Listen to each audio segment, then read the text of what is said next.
I can still hear the laughter. It cuts sharper than the slap I gave her.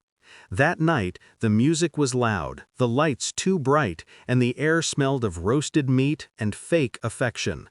A family gathering, my mother's idea of pretending everything was perfect. My daughter, Aisha, was upstairs, quiet as always. She had inherited her father's calm, her mother's silence.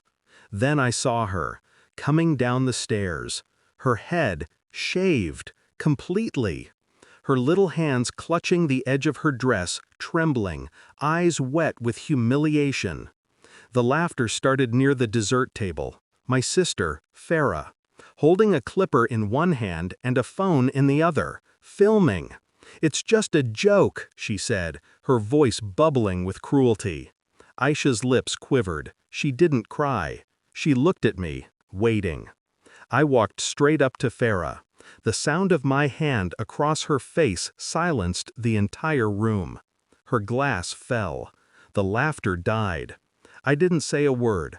I just took Aisha's hand, turned, and walked out. Behind me, my mother's voice sliced through the tension. "Ungrateful woman! That bastard child should have never been born." That word, bastard, landed like a blade on Aisha's back. I didn't turn around. I didn't need to. Some things deserve silence, not arguments. Farah wasn't always like that. When we were kids, she was the golden one, charming, confident, adored by everyone.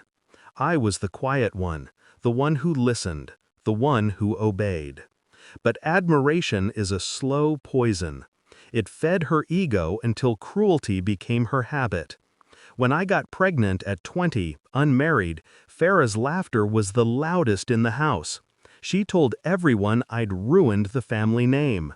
Mother agreed. Father was already too sick to care. I left home. I built a life from nothing. Aisha was my reason. I worked, studied, endured whispers and pity. But I never bowed. Years later, when I returned, successful, independent, mother to the brightest girl in her class, they acted like they'd forgiven me. Truth is, I had forgiven them first. Or thought I had. Until that night. I didn't sleep. Not because of anger, because of clarity. Farah's laughter wasn't about Aisha's hair. It was about power, about control. She wanted to remind me of my place in her world.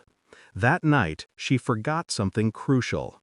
I no longer lived in her world. By morning, she would learn what happens when you humiliate a woman who's done being silent. At dawn, I opened my laptop, logged into the company system, the one where Farah was listed as accounts supervisor, the same company I owned quietly under another name.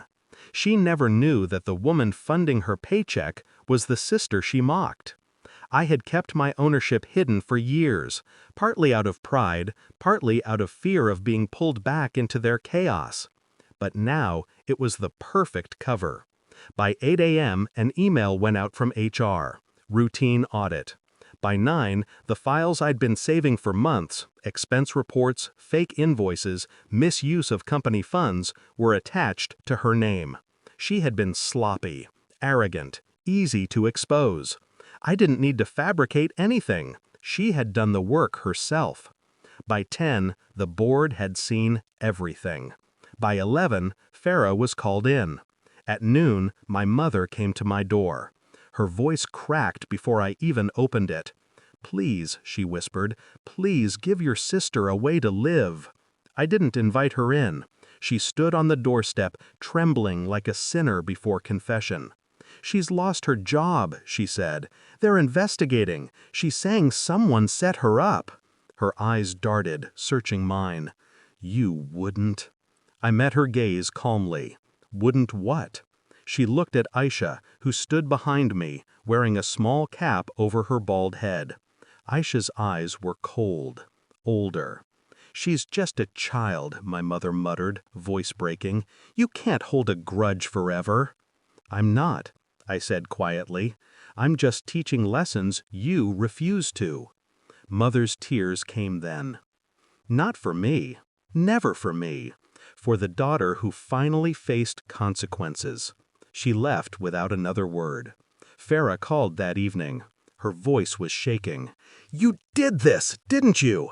"I did what?" "You ruined me." I smiled faintly.